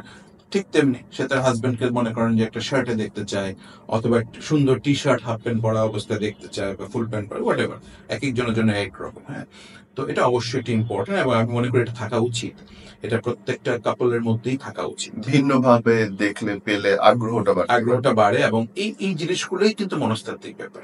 এই জিনিসগুলোই কিন্তু ইম্পর্টেন্ট। শারীরিক ব্যাপার তো আলাদা, আমি যেটা বললাম, হরমোনাল ইস্যু থাকে, অ্যানাটমিক্যাল ইস্যু থাকে, নিউরোলজিক্যাল ইস্যু থাকে, এন্ডোক্রাইনোলজিক্যাল ইস্যু থাকে, এটা তো আরেকটা পার্ট। বাট মানসিক ব্যাপারে প্রত্যেকটা smallest thing is important. Like আপনি কিভাবে তার হাতটা ধরছেন আপনার পার্টনারের, সেটা ইম্পর্টেন্ট। আপনি তাকে কিভাবে বাইরে যাওয়ার সময় গ্রিট করলেন বা বাসায় এসে গ্রিট করলেন, সেটা ইম্পর্টেন্ট। আপনি কিভাবে ফোনে হ্যালো বলছেন, সেটাও ইম্পর্টেন্ট। প্রত্যেকটা ছোট ছোট ডিটেইল ইম্পর্টেন্ট। আমরা মনে করি কি সবসময় আমরা বড় জিনিস করতে হবে, বড় জিনিস কিনে দিতে হবে, বেশি জিনিস করতে হবে, মানে এইটা করতে হবে, শো অফ করতে হবে। ব্যাপারগুলো কিন্তু এরকম না। জিনিসটা কিন্তু শুধুই দুজনের, আপনি এবং আপনার পার্টনার, আপনার পার্টনার এবং আপনি। এখানে কিন্তু কোনো বাইরের দেখানোর এক্সপ্রেশনের বিষয় নেই। যখনই সেটা এক্সপ্রেশন করার ব্যাপারে চলে যাবে, তখনই আপনাদের নিজেদের মনস্তাত্ত্বিক ব্যাপারটা কিন্তু ল্যাগড হয়ে যাবে। সেম রিলেশনের ক্ষেত্রে দুজনের সমস্যা দুজনের মধ্যেই রাখতে হবে। ডাক্তার, এখানে আমার একটা বড় প্রশ্ন আছে। এখন অনেককেই আমি ব্যক্তিগতভাবে শুনেছি যারা একাধিক পার্টনার একসাথে মিলিত হইতে চায় গ্রুপে, এটাকে ব্যাখ্যা করবেন কিভাবে? আপনি যদি আমাকে দুইটা কনটেক্সট থেকে প্রশ্নটা করেন, একটা হচ্ছে যদি আপনি আমাকে সোশ্যালি বলেন, আমি এটাকে কোনোভাবেই সাপোর্ট করছি না, মানে একই সাথে একইভাবে অনেকজনের সাথে। আবার যদি আপনি রিলিজিয়াসলি বলেন, সেটাও আমার ক্ষেত্রে সাপোর্টিভ না। আবার যদি সাইকোলজিক্যালি বা ইথিক্যালি বলেন, সেটাও আমি অ্যাজ এ ফিজিশিয়ান বা আমি একজন এই লাইনের ডক্টর হয়ে আমি সেটাকে কখনোই সাপোর্ট করি না। কিন্তু তারপরে ওটা হয়, আমি বলবো যে এই ক্ষেত্রে সে যদি তার ট্রিটমেন্ট সিক করে, তো তাকে একটা কাউন্সিলিং এর মধ্যে এনে তার মনস্তাত্ত্বিক ব্যাপারগুলোকে ঠিক করে, মনস্তাত্ত্বিক ব্যাপারগুলোকে স্টেবল করে জিনিসটা বুঝানো, এটার মেরিটস ডিমেরিটস সবই বুঝানো, তাহলে দেখা যাবে সে আস্তে আস্তে আস্তে আস্তে এই জিনিসটা সম্পর্কে বুঝতে পারবে নেতিবাচক দিকগুলো কি। এভাবে এই জিনিসটাকে আসলে ব্যাখ্যা করা উচিত। এতে কি শারীরিক রোগ ভোগের সম্ভাবনা আছে? অবশ্যই রোগ ভোগের কিছু সম্ভাবনা থাকে। ধরেন আপনি যখন মাল্টিপল পার্টনারের সাথে একসাথে মেলামেশা করবেন, তখন অবশ্যই আপনার এসটিডি, যেটাকে আমরা বলি সেক্সুয়ালি ইনফেকশন বা ডিজিজেস, এগুলো হওয়ার সম্ভাবনা অনেকাংশে বেড়ে যাবে। তো এগুলি কিছুগুলো কিন্তু আছে খুব, মানে আপনার রক্তে পার্মানেন্টলি থেকে যায়। যেমন কারো যদি সিফিলিস হয়, তাহলে কিন্তু রক্তে পার্মানেন্টলি থেকে যায়, আপনার সিমটম চলে যাবে, কিন্তু আপনার টিপিএইচই কিন্তু কখনোই নেগেটিভ হবে না। ওয়ান্স টিপিএইচ ইজ পজিটিভ, মানে ট্রেপোনেমা প্যালিডাম যে অর্গানিজমটার জন্য আপনার সিফিলিসটা হয়, সেটা কিন্তু সবসময় ব্লাডে থেকে যাবে till your death. Oh my god. So হ্যাঁ, সিমটম থাকবে না আপনার। ধরেন আপনার স্কিনে সিমটম হলো বা যৌনাঙ্গে সিমটম হলো, ওই জিনিসগুলো লক্ষণগুলো চলে যাবে কিন্তু রক্ত থেকে যাবে। তো তখন সম্ভাবনা বেশি থাকে। এই জন্য অলওয়েজ এই জিনিসটা অ্যাভয়েড করতে হবে এবং আপনার পার্টনারের সাথে মেলামেশাটা মোস্টলি প্রোটেক্টেড হওয়া উচিত, সেটা মাধ্যমে হোক যেভাবে হোক প্রোটেক্টেড হওয়া উচিত। এই জায়গাটা প্রশ্ন রাখতে মানে মেলামেশা এটা খুব চমৎকার একটা প্রশ্ন। মেলামেশা অনেক বেশি জরুরি। এক নম্বর হচ্ছে যে ধরেন আপনি আপনার ওয়াইফ রেগুলার মেলামেশা করছেন, সেই ক্ষেত্রে কোনটা জরুরি, বিকজ আপনি তো এখন ধরেন চাইল্ড বিয়ারিং মেন্টালিটিতে নাই, অথবা আপনার ফ্যামিলি প্ল্যানিং এর কোনো ইচ্ছা নেই। তো সেই ক্ষেত্রে আপনার এটা একটা ব্যারিয়ার মেথডটাই তো সবচেয়ে ভালো ফ্যামিলি প্ল্যানিং এর টুল আমি বলবো। কারণ নাহলে আপনি দেখা যাচ্ছে যে আপনার পার্টনার কিংবা ওয়াইফকে রেগুলার কন্ট্রাসেপটিভ পিল খাওয়াতে হবে। ইমার্জেন্সি অবস্থায় খেলো হঠাৎ, সেটা কোনো প্রজেস্টেরন অনলি পিল, কোনো সমস্যা নেই। বাট রেগুলার যদি কোনো ওমেন কন্ট্রাসেপটিভ পিল খায়, তার কিন্তু অনেক কমপ্লিকেশন হয়। তার স্কিন নষ্ট হয়, তার ব্রেস্ট ক্যান্সার হওয়ার সম্ভাবনা থাকে, তার ওজন বেড়ে যায়, তার মেজতা হয়, অনেক ধরনের কমপ্লিকেশন হয়। সেই ক্ষেত্রে একটা ব্যাপার। আর যদি স্বামী বা স্ত্রী বা স্বামী স্ত্রী না হলে যদি পার্টনারের কারো না কারো কোনো ডিজিজ থাকে, এসটিআই বা STD, sexually transmitted disease, gonorrhoea হতে পারে, সিফিলিস হতে পারে, হার্পিস হতে পারে, যে কোনো কিছু, তো সেটা থেকে আপনি প্রোটেক্টেড থাকতে পারলেন। হেপাটাইটিস, সবকিছু থেকেই ব্যবহারের মাধ্যমে প্রোটেক্টেড থাকা যায়। আমাদের বই খাতে বলে 99.9%, সো ইটস মোস্টলি প্রোটেক্টেড। একজন শারীরিক মিলনের পরে কতক্ষণ পরে একজন পুরুষ আবার দ্বিতীয়বারের জন্য প্রস্তুত হইতে পারে? এই প্রশ্নটা অনেকেই করে আমাদের কাছে এসে, যে আমি দ্বিতীয়বার পারছি না, বা দ্বিতীয়বার সাথে সাথে হচ্ছে না, বা দ্বিতীয়বার অনেক পরে হচ্ছে। তো আসলে দ্বিতীয়বারের যে ব্যাপারটা, ধরেন আপনি একটা রাতে আপনার ওয়াইফের সাথে মেলামেশা করছেন, একটা সময় হয়ে গেল ইজাকুলেশন, আবার কতক্ষণ পরে, এটার কিন্তু কোনো বেঞ্চমার্ক নেই, কোনো ল্যান্ডমার্ক নেই যে সেটা 20 মিনিট পরে হতে হবে, বা আধা ঘন্টা পরে হতে হবে, বা 3 ঘন্টা পরে হতে হবে। এটা হচ্ছে কমপ্লিটলি আপনাদের আন্ডারস্ট্যান্ডিং, আপনাদের মেন্টাল অ্যান্ড ফিজিক্যাল স্টেট, আপনাদের ফোর প্লে, এটার উপর ডিপেন্ড করে। অনেক কাছে দেখা যাচ্ছে ইজাকুলেশন হয়ে যাচ্ছে, তারা আবার ফোর প্লে শুরু করলো, হ্যাঁ, ফোর প্লে করতে করতে আবার 10 মিনিট পরেই তাদের আবার হয়ে গেল, হ্যাঁ, মেলামেশাটা। তো এটা একটা, অনেকে আছে যে ঠিক আছে ওয়েট করতে থাকে, দুজন দুজনের মতো দুই দিকে শুয়ে থাকে, দুজন ঝগড়া করতে থাকে যে তোমার এত তাড়াতাড়ি হলো কেন, তোমার এত তাড়াতাড়ি হলো কেন, আবার 1 ঘন্টা পরে মেলামেশা যায়। তো 1 ঘন্টা পরে ঝগড়া করে 1 ঘন্টা পরে গেলে তো হবে না। এরপরে যদি আপনারা দেখা যাচ্ছে একবার হয়ে গেল, আবার 10 মিনিট 15 মিনিট পরে ফোর প্লে শুরু করলেন, তাহলে সেটা 10 মিনিট পরেও হওয়া সম্ভব সাকসেসফুল মেলামেশা। সো কমপ্লিটলি ডিপেন্ড করে দুজনের আন্ডারস্ট্যান্ডিং এর উপরে।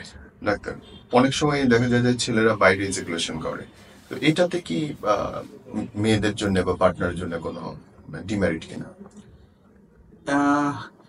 এটা আসলে না করাটাই ভালো, বাইরে ইজাকুলেশন। বাইরে ইজাকুলেশন করলে দেখা যায় যে একদম ইজাকুলেশন পয়েন্টে, লাস্ট পয়েন্টে, যে আপনি যখন আপনার মানে সাবস্টেন্সটা ভাবে হলো, হ্যাঁ, তখন দেখা যায় যে ওই সময় একটা গ্র্যাটিফিকেশন বা আনন্দের ব্যাপার আছে, একদম পিক পয়েন্টে।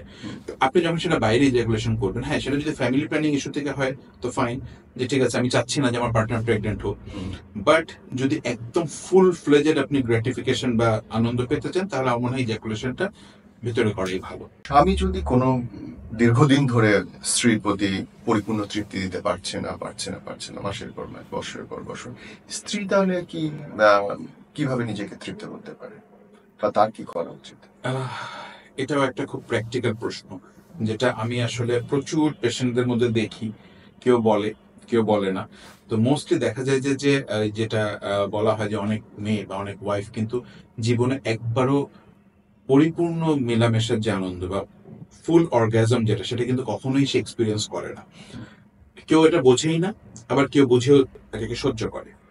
তো ধরে নিলাম যে বোঝে, তার জন্য কি করণীয়? দিনের পর দিন তার স্বামীর আর্লি ইজাকুলেশন হচ্ছে বা প্রিম্যাচুর ইজাকুলেশন হচ্ছে, বা ঠিক মতো হার্ডই হচ্ছে না যে এনাফ পেনিট্রেশনের জন্য বা গ্র্যাটিফিকেশন দেওয়ার জন্য। সেই ক্ষেত্রে আসলে স্ত্রীর জন্য বা ওয়াইফের জন্য ব্যাপারটা খুবই ফ্রাস্ট্রেটিং। সেই ক্ষেত্রে দেখা যায় যে সে অনেক ক্ষেত্রেই ফিঙ্গারিং করেন, দেখা যায় অনেক ক্ষেত্রে সে মেজাজ খিটখিটে থাকে, হ্যাঁ, দেখা যায় সে ডিপ্রেস থাকে, তার ঘুম হয় না। এগুলো সবই সাইন্টিফিক, কারণ আমাদের ব্রেইন থেকে ওই নিউরো ট্রান্সমিটার গুলো রিলিজ হয় না যদি আমাদের মেলামেশাটা ঠিক না হয়। হ্যাঁ, তো এটা একটা ব্যাপার। অনেকে দেখা যায় যে অনেক আর্টিফিশিয়াল সাবস্টেন্স ইউজ করে, হ্যাঁ, যেমন ডিলডো ইউজ করছে। আবার দেখা যাচ্ছে যে অনেক সময় অনেক ধরনের বিচিত্র রকম পদার্থ তারা ইউজ করে, এই ক্ষেত্রে কিন্তু অনেকের ইনজুরিও হয়। হ্যাঁ, দেখা যাচ্ছে এমন একটা সাবস্টেন্স ইউজ করছে যেটা তার মহিলার যৌনাঙ্গে আটকা যাচ্ছে, অথবা তাকে ইনজুরি করছে, ব্লিড করতেছে, হ্যাঁ, ইনফেকশন হচ্ছে, এই ধরনের কমপ্লিকেশন গুলো কিন্তু হয়। এটা অবশ্যই একটা ওয়াইফ বা একটা পার্টনার মানে ফিমেল কাউন্টার পার্টের জন্য খুবই ফ্রাস্ট্রেটিং। সো এই ক্ষেত্রে দেখা যাচ্ছে যে দুইজন পার্টনার হাজবেন্ড ওয়াইফের মধ্যে জিনিসটা অনেক বেশি ওপেন আপ হওয়া উচিত, যে আমি কি করা যায়, কি এটাকে কিভাবে সলভ করা যায়, কি উপায় আগানো যায়। আমার কাছে অনেক অনেক পার্টনারই বলেছে যে তার হাজবেন্ডের হচ্ছে না, কিন্তু হাজবেন্ড পরে তাকে ঠিক হেল্প করে। আর্লি এডুকেশন হয়ে গেল ছেলেটার, মেয়েটার জন্য সে হেল্প করে নানান ভাবে, ওই ফোর প্লে করে, এটা করে ওটা করে তাকে। হ্যাঁ, এইটা একটা ভালো পদ্ধতি, এইটা একটা ভালো পদ্ধতি, এটাই হচ্ছে একটা, আপনি যেটা বললেন, এটাই হচ্ছে একটা সিম্বল অফ আন্ডারস্ট্যান্ডিং। ঠিক আছে, আর্লি ইজাকুলেশন হতেই পারে, ইজাকুলেশন তো এমন না যে একটা সুইচ চাপ দিলাম ঠিক 2 মিনিট পরে হবে Right. বা ঠিক 10 মিনিট পরে হবে। মানে দুজনই চরম উত্তেজনায় পৌঁছালো, কিন্তু ছেলের যে ব্যাপারটা, সে আর্লি ইজাকুলেশন হয়ে গেল, এখন নারী কি করবে, তো বা স্ত্রী কি করবে, তো সেই ক্ষেত্রে দেখা যায় সে তার ফোর প্লেটাকে এক্সটেন্ড করতে পারে। তার ইজাকুলেশন হয়ে গেল, সে আরেকটু ফোর প্লে করলো, কিংবা সে আহ, তার ওয়াইফকে হেল্প করলো কিভাবে তার ইজাকুলেশনটা করানো যায়, সেটা বা বিভিন্ন ধরনের ফোর প্লে করে হোক, Right. তারপর ল্যাবিয়াতে মাসাজ করে হোক, অনেকভাবে করা যায়। তো এইটা একটা গুড আন্ডারস্ট্যান্ডিং আমি বলবো, rather than trying some abnormal substance always, this is a very good understanding. নারীদের কত বছর বয়সে গিয়ে ডাক্তার শারীরিক চাহিদা সবচেয়ে বেশি থাকে? খুব পিক পয়েন্টে যেটা থাকে 17 to 19, 17 17 থেকে 19, হ্যাঁ, কিংবা 16 থেকে 19 হয় অনেক সময়। Okay. এটা একটু ভ্যারি করে, একদম সবারই যে 16তে হবে আবার সবারই যে 19 এই পর্যন্ত হবে তা না, তবে যদি আমি অন অ্যান অ্যাভারেজ বলি 16 to 19। নারীদের ক্ষেত্রে। আর পুরুষের হচ্ছে? পুরুষের আসলে এটাও খুব ভ্যারিয়েবল, পুরুষের সাধারণত 16-17তে শুরু হয়। পুরুষের আবার দুটো ব্যাপার থাকে, একটা হচ্ছে ইয়াং এজে, যেমন পিউবার্টাল এজে একটা পিক থাকে, সেটা 21, 22, 23 বছর বয়সে থাকে। আবার আরেকটা হয় যে আফটার 40 পুরুষের কিন্তু চাহিদাটা আবার বেড়ে যায়, কারণ তখন আমাদের প্রোস্টেটিক হাইপারট্রফি হয়, বিনাইন এনলার্জমেন্ট অফ প্রোস্টেটটা আস্তে আস্তে বড় হয়, এটা একটা স্বাভাবিক প্রক্রিয়া, ফিজিওলজিক্যাল।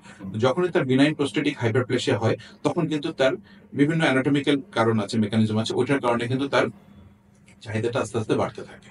তো পুরুষের ক্ষেত্রে এটা কিন্তু অনেক একটু অন্যরকম আর এই জন্য 40 নটি বলে। 40 বলে, আবার অনেকে বলে যে হ্যাঁ 40-এর পরে তার ভীমরতি ধরেছে, বা এটা অনেকভাবে আমরা অনেক মজা করে জিনিসটাকে আসলে ব্যাখ্যা করি, কিন্তু এর পিছনে একটা বৈজ্ঞানিক ব্যাখ্যা আছে। বৈজ্ঞানিক ব্যাখ্যা আছে, আচ্ছা, বাহ। বা কেন তার চাহিদাটা বেড়ে যাচ্ছে, এটার জন্য একটা অ্যানাটমিক্যাল কজ আছে।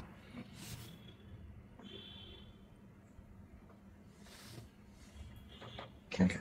এই প্রশ্নটা খুব জরুরি ডাক্তার। আমরা স্কিনের জন্য, মুখ পরিষ্কার করার জন্য 10টা উপকরণ পাই, 10টা জিনিস আমি জানি, হলুদ দাও, ওষুধ দাও, খাও, এটা। আমাদের গোপনাঙ্গের জন্য কি আসলে আমাদের পরিচর্যার কিছু আছে, বা কি করা যেতে পারে? চমৎকার একটা প্রশ্ন, এটা এত সুন্দর একটা প্রশ্ন যে এই প্রশ্নটা আসলে অনেকে এখন করে, ইভেন সোশ্যাল মিডিয়াতেও অনেকে এটা নিয়ে দেখলাম অনেক কন্টেন্ট তৈরি করে সুন্দর সুন্দর, অনেকে ডক্টরকে জিজ্ঞেস করে। অবশ্যই এটা দরকার আছে দুইটা কারণে।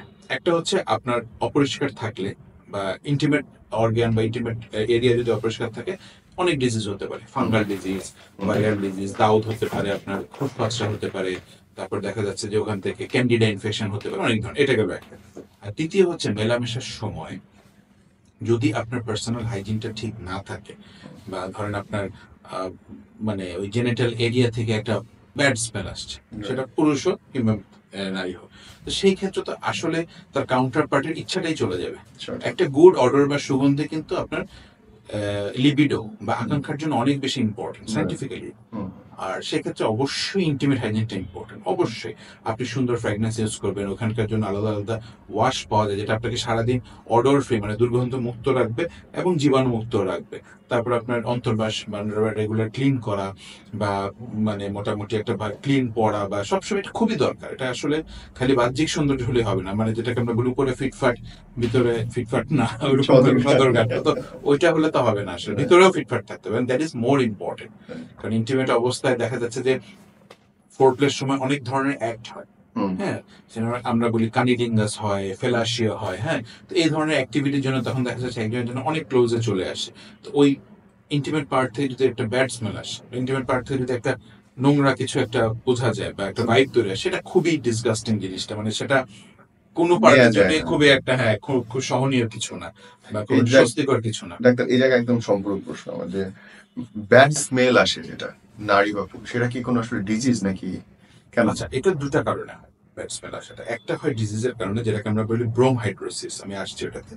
আর আরেকটা হয় পার্সোনাল হাইজিনের জন্য। মানে আপনি সে ফর এক্সাম্পল মুখ ধুচ্ছেন প্রতিদিন 3 বার, ফেস ওয়াশ করছেন, আবার দেখা যাচ্ছে যে গোসল করতেছেন 2 বার, কিন্তু ইন্টিমেট পার্টটা ভালো মতো পরিষ্কার করছেন। আমরা কিন্তু ইন্টিমেট পার্টটা এই কারণে পরিষ্কার করা দরকার, বিকজ সারাদিন আমরা বাইরে থাকি, গরমে থাকি, ঘেমে যাচ্ছে, ওই পার্টটা সবসময় তো আটকানো থাকে, বদ্ধ থাকে, বাতাস আসা যাওয়া করতেছে না। বদ্ধ জায়গায় কিন্তু অর্গানিজম, ফাঙ্গাস, ব্যাকটেরিয়া গ্রো করার সম্ভাবনা বেশি থাকে। আরো বেশি ক্লিন রাখা দরকার। আপনার ফেস যদি 2 বার পরিষ্কার করতে, ওই জায়গাটা 4 বার পরিষ্কার করা দরকার। এটা একটা, তো সেখানে একটা ব্যাপার থাকে। আর দ্বিতীয় হচ্ছে ব্রোমহাইড্রোসিস বলে একটা ডিজিজ আছে, যাদের ঘাম থেকে প্রচন্ড দুর্গন্ধ হয়। এটা একটা ভিতরকার একটা জিনিস, একটা জেনেটিক্যাল ডিজিজ। হ্যাঁ, সে দেখা যাচ্ছে দিনের মধ্যে 3 বার গোসল করছে, বডি স্প্রে ইউজ করছে মোটামুটি, তারপরে তার ঘাম থেকে দুর্গন্ধ বের হচ্ছে। হ্যাঁ, সেটা আন্ডার আর্ম ঘামলে হতে পারে, সেটা ইন্টিমেট পার্টের সোয়েট থেকে হতে পারে। সেই ক্ষেত্রে আসলে তাকে খুব স্ট্রং ডিওডোরেন্ট ইউজ করা দরকার, অথবা স্ট্রং ওয়াশ, যেগুলো অনেক সুন্দর সুগন্ধ, তা ইউজ করা দরকার। এই ক্ষেত্রে আসলে পার্সোনাল হাইজিন মেনটেন করেও খুব একটা কাজ হয় না। চিকিৎসায় কাজ হয়? এটার আসলে খুব বেশি ইফেক্টিভ চিকিৎসা আসলে নাই। শুধুমাত্র যতটুকু সম্ভব ডিওডোরেন্ট ইউজ করা, অথবা যতটুকু সম্ভব এটা ইন্টিমেট ওয়াশটা যাতে খুব সুন্দর স্মেল হয়, এগুলি ইউজ করা। এছাড়া আসলে খুব একটা এটা, কিন্তু মাঝে মধ্যে ব্যাড স্মেল, মাঝে মধ্যে গুড স্মেল, এটা একদম পার্সোনাল হাইজিনের জন্য। আচ্ছা, আপনি ধরেন সারাদিন দৌড়াদৌড়ির মধ্যে আছেন, খেয়াল নাই আপনার ইন্টিমেট হাইজিনটা ঠিক করার জন্য, বা আপনার ওই জায়গায় যে আমাদের পিউবিক হেয়ার বলি আমরা, যে একটা লোম কাটার ব্যাপার থাকে, হ্যাঁ, ক্লিন করার ব্যাপার থাকে, এটা খেয়াল নেই। তো এই জন্যই এই জিনিসগুলো হয়, মাঝে মাঝে হয়। আর যাদের ব্রোমহাইড্রোসিস থাকে, তার ডিফারেন্স সবসময় থাকবে এটা। ওকে ডাক্তার, এই লোম পরিষ্কার করা নিয়ে বলি আমরা। এটা অনেকেই বলেন যে রেজার ইউজ করা ঠিক না, অনেকে আবার ওই যে টেনে তোলে, অনেক ভাবে করে। অ্যাকচুয়ালি এটা কিভাবে পরিষ্কার করা উচিত? আচ্ছা, আমাদের বডির এক এক জায়গার স্কিনটা কিন্তু এক এক রকম থাকে। যেমন চোখের পাতার চামড়াটা খুব পাতলা, Right. আবার হাতের তালু, পায়ের তালু কিন্তু খুব শক্ত। সো ওই জায়গায় যে পিউবিক এরিয়া যেটাকে আমরা বলি, তলপেটের নিচে, ওই জায়গার স্কিনটা কিন্তু খুব শক্তও না, আবার নরমও না, কিন্তু সেন্সিটিভ। তো ওই জায়গায় কিন্তু খুব একেবারে খুর দিয়ে ছিলে ফেলা, ট্রিমার ইউজ করা যেতে পারে, কেচি ইউজ করা যেতে পারে, অথবা যদি রেজারও ইউজ করে খুব আলতো ভাবে, Okay. হ্যাঁ, একদম ওই যে ক্রিম দিয়ে টেনে তুলে ফেলা বা এই জিনিসগুলো না করে ভালো। তাহলে ওই জায়গায় স্কিনটা কিন্তু অনেক সময় কন্ট্যাক্ট ডার্মাটাইটিস হয়ে যায়, ঘা হয়ে যায়, ফলিকুলাইটিস তৈরি হয়, তখন আরেকটা বিপদ। স্বাভাবিক মিলন যদি ডাক্তার না হয় ছেলে বা মেয়ে বোথ পার্টের, তাহলে কি তারা কোনো মানসিক রোগ আক্রান্ত হওয়ার সম্ভাবনা? অবশ্যই। ধরেন কারো রেগুলার হঠাৎ করে 1 দিন 2 দিন স্বাভাবিক মিলন হলো না, বা 2-4 সপ্তাহ হলো না, দ্যাট ইজ কোয়াইট ফাইন। হ্যাঁ, বাট যদি আপনি দিনের পর দিন, মাসের পর মাস হাজব্যান্ড ওয়াইফের মিলন হচ্ছে না স্বাভাবিক, হ্যাঁ, তাহলে তার অনেক ধরনের মানসিক প্রবলেম হবে। যেমন একটা সাকসেসফুল মেলামেশার মাধ্যমে, বা সাকসেসফুল বলতে এই বোঝায় যে পুরুষেরও ঠিক সময় ইজাকুলেশন হলো, কাউন্টার পার্ট বা মহিলারও ঠিক সময়, বা স্ত্রীরও ঠিক সময় অর্গাজমটা হলো বা সিক্রেশনটা হলো, এটা হচ্ছে স্বাভাবিক সেক্স বা স্বাভাবিক মেলামেশা। এটা যখন দিনের পর দিন হবে না, তখন আপনার অনেক ধরনের মানসিক সমস্যা হবে। কারণ মাধ্যমে আপনার ব্রেইন থেকে খুব ভালো ভালো পদার্থ নিঃসরণ হয়, যেমন গাবা, এপিনেফ্রিন, নর এপিনেফ্রিন, এগুলো। তো আপনি যদি ঠিক মতো মেলামেশা না হয়, এগুলি নিঃসরণ হবে না ব্রেইন থেকে।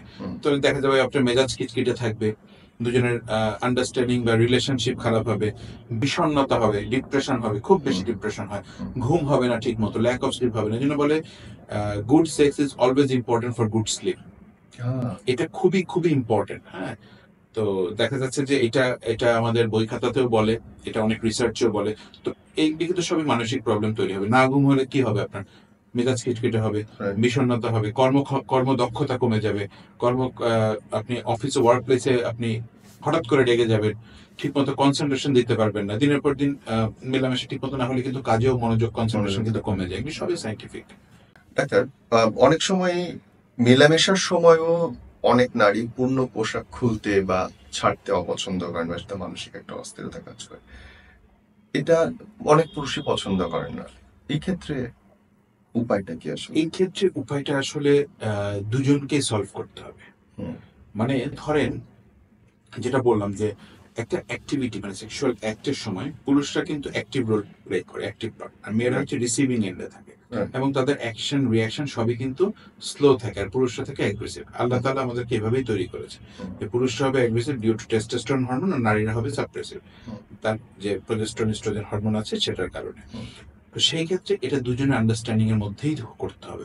অনেক সময় দেখা যায় যে অনেক হাজব্যান্ড বা অনেক পুরুষ দেখা যাচ্ছে তার কাউন্টার পার্ট বা তার পার্টনারের কাপড় ধরে টানাটা একদম এক টানে তার কাপড় খুলে ফেলার চেষ্টা করে বা এটা করে ওটা করে।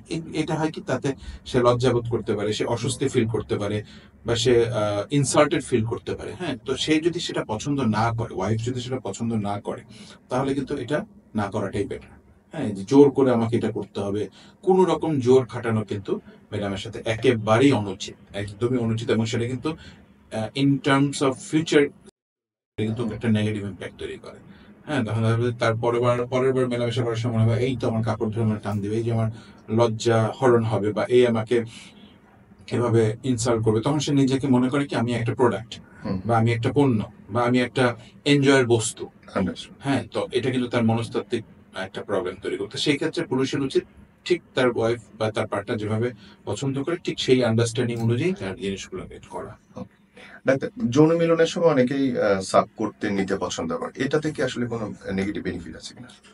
এটাতে আসলে খুব একটা নেগেটিভ বেনিফিট না। এটা আসলে আমরা বলে থাকি it's part of four play. এই ধরনের ধরেন আপনার সাকিং যেগুলো আছে বা বিভিন্ন জায়গায় কিসিং যেগুলো আছে বা বিভিন্ন জায়গায় লিক করা বা যেটাই বলি না কেন, যে ভাষায় বলি না কেন, এটা কিন্তু পার্ট অফ ফোর প্লে। হ্যাঁ, এটা একটা স্বামী স্ত্রীর মধ্যে বা একটা পার্টনার সাথে হতেই পারে, সেটা খুবই স্বাভাবিক। এবং এটা বললে sometimes it's very important part of four play, very very important step of four play, যেটা খুবই দরকার। যদি কি রোগ জীবাণু ছড়ানোর সম্ভাবনা? হ্যাঁ, রোগ জীবাণু থাকতে পারে। যদি আপনার পার্টনারের রোগ থেকে এসটিডি থাকলে কি ছড়াবে? কিসিং এ এসটিডি ছড়ায়। বা কেউ যদি ধরেন কানিলিঙ্গাস বা ফেলাশিয়া বলি, আমি একটু ব্যাখ্যা করে বলি। কানিলিঙ্গাস হচ্ছে ধরেন পুরুষ যদি স্ত্রী করে থাকে, সেটা হচ্ছে কানিলিঙ্গাস। আর ফেলাশিয়া হচ্ছে স্ত্রী যদি পুরুষের তো সেই ক্ষেত্রে তার যদি এসটিডি থাকে সিফিলিস গনোরিয়া, সেটা তো অবশ্যই ছড়াতে পারে। আচ্ছা, সেটা অবশ্যই একটা ছড়ানোর সম্ভাবনা থাকে। অনেক সময় ডাক্তার, পার্টনারের চাহিদা আরেক পার্টনারের সাথে মেলে না, কেউ বেশি কেউ কম, কারো অনেক চাহিদা থাকে, কেউ চাহিদাই থাকে না। এটার সমাধান কি আসলে? এটা এটা অনেক হয় যে হয়তো দেখা যাচ্ছে যে স্ত্রীর প্রচন্ড চাহিদা, স্বামীর ওরকম আগ্রহ নেই। হ্যাঁ, সে দেখা যাচ্ছে কোন রকম মানে সে ট্রাই করছে। আবার দেখা যাচ্ছে স্বামীর প্রচন্ড আকাঙ্ক্ষা কিন্তু স্ত্রীর একেবারেই চাহিদা নেই। তো সেই ক্ষেত্রে এটা একটা প্রবলেম। কারণ প্রথম যে জিনিসটা আপনাকে তৈরি করতে হবে একটা মেলামেশার জন্য, সেটা হচ্ছে লিবিডো, আকাঙ্ক্ষা, চাহিদা। হ্যাঁ, যে আমাকে একটু করতে হবে। যেমন আপনি কখন খেতে বসবেন, যখন আপনার ক্ষুধা লাগবে। তো আপনি যদি ক্ষুধাটাই না থাকে তাহলে আপনি তো খেতে পারবেন না, একটু খেলে আপনার খারাপ লাগবে, বমি হবে। তো লিবিডো আসলে অনেক কারণে কমে, ছেলেদের কিছু কারণে কমে, মেয়েদের কিছু কারণে কমে, মানে আকাঙ্ক্ষাটা। সেক্ষেত্রে এটা অবশ্যই একটা ট্রিটমেন্ট লাগবে, কারণ দুজন আকাঙ্ক্ষা মোটামুটি সমতার পর্যায়ে থাকতে হবে। সেম টু সেম অবশ্যই হবে না কখনোই, এটার সেম মাপার কোনো পরিমাপকও নেই, বাট জিনিসটা কিন্তু অবশ্যই একটা সমতা থাকতে হবে। ধরেন স্ত্রীর আকাঙ্ক্ষা একেবারেই কম, তাকে বুঝতে হবে কেন কম। তাকে ডায়াবেটিস আছে, তাকে কোনো হরমোনাল ইস্যু আছে, থাইরয়েডের প্রবলেম আছে, ওবেসিটি আছে, নাকি ভয় আছে এটা নিয়ে, কি কারণে? হ্যাঁ, নাকি সে খুবই স্থূলকার বা খুবই মোটা বা অন্য কোনো কারণ আছে কিনা সে বের করতে হবে। ঠিক স্বামীর ক্ষেত্রে কেন তার আকাঙ্ক্ষা কম? আকাঙ্ক্ষা কম থাকা কিন্তু স্বাভাবিক জিনিস না। যেমন দিনের পর দিন যদি আপনার ক্ষুধা কম থাকে, ঘুম না হয়, সেটা যেমন স্বাভাবিক না, সেরকম দিনের পর দিন একটা প্রাপ্তবয়স্ক পুরুষ কিংবা নারী যদি আকাঙ্ক্ষা কম থাকে, সেটাও কিন্তু একেবারেই স্বাভাবিক না। তো সেক্ষেত্রে কারণ বের করতে হবে এবং চিকিৎসা নিতে হবে। অনেক লুব্রিক্যান্ট পাওয়া যায় মার্কেটে, এবং এটা আসলে কতটুকু বিজ্ঞানসম্মত? এটাও চমৎকার একটা প্রশ্ন। এটা অবশ্যই অনেক বেশি বিজ্ঞানসম্মত। কেন আমি আপনাকে বলি, এই 2 থেকে 3 দিন আগে আমার কাছে একটা পেশেন্ট এসেছে, তার হাজব্যান্ড ইন্টারকোর্স করার সময় থুতু ইউজ করে। হাতের মধ্যে একটু থুতু নিয়ে সে জেনিটাল পোর্শনে লাগায় এবং সেটা ইউজ করে, এবং সে এতে তার ওয়াইফ প্রচন্ড ক্ষিপ্ত হয়, প্রচন্ড রেগে যায়। তো আমি হাজব্যান্ডকে জিজ্ঞেস করলাম আপনি এই কাজটা কেন করেন? তো বললো যে পিচ্ছিল করার জন্য। সে জানেই না যে লুব্রিকেন্ট বলে একটা জিনিস পাওয়া যায় বাজারে। তো দেখা যাচ্ছে যে অনেক সময় ওই যে মেলামেশার আগে যে 2-1 ফোঁটা পিচ্ছিল পদার্থ নিঃসরণ হয়, সেটা কিন্তু খুবই স্বাভাবিক।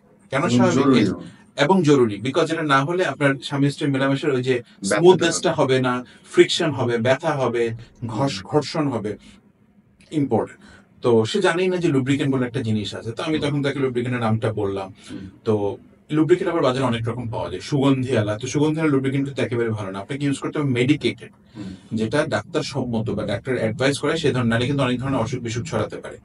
তো লুব্রিকেন্ট খুবই জরুরি, এবং স্মুথ, সাকসেসফুল এবং জয়ফুল মানে এনজয়েবল ইন্টারকোর্সের জন্য লুব্রিকেন্ট কিন্তু খুবই ইম্পর্টেন্ট।